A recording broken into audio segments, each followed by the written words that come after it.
দুটো জাহান্নামের আগুনের জোতা পুড়িয়ে দেয়া হবে। ওই আগুনের উত্তাপে তার মাথার মগজগুলো ভাতের মারের মতো টপ টপ টপ টপ করে বেয়ে বেয়ে পড়বে। জাহান্নামের অবস্থা এত ভয়ঙ্কর হবে, জাহান্নামের ভেতরে লক্ষ লক্ষ কোটি কোটি কাফির মুশরিককে দেওয়ার পরেও জাহান্নাম বলবে আরো আছে নাকি, আরো দাও, আমার ক্ষুধা নিবারণ হয় নাই। জাহান্নাম এত উত্তপ্ত হবে, জ্বলন্ত হবে, ভয়ঙ্কর হবে, জাহান্নামের এক অংশ আরেক অংশকে খেয়ে ফেলবে। আল্লাহু আকবার।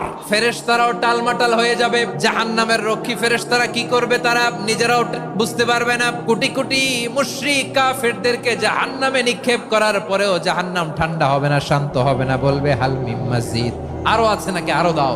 তখন আল্লাহ তাআলার কুদরতি পা জাহান্নামের ভেতরে ঢুকিয়ে দিবেন। দেওয়ার সাথে সাথে জাহান্নাম থেকে আওয়াজ আসবে, কত কত বিইজ্জাতিকা ওয়া বিকদরিক, আল্লাহ বিইজ্জাতিকা ওয়া বিকারামিক, আল্লাহ আপনার ইজ্জতের কসম, যথেষ্ট হয়েছে, এনাফ এনাফ। সুবহানাল্লাহ পড়তে পারলেন না মজা করে?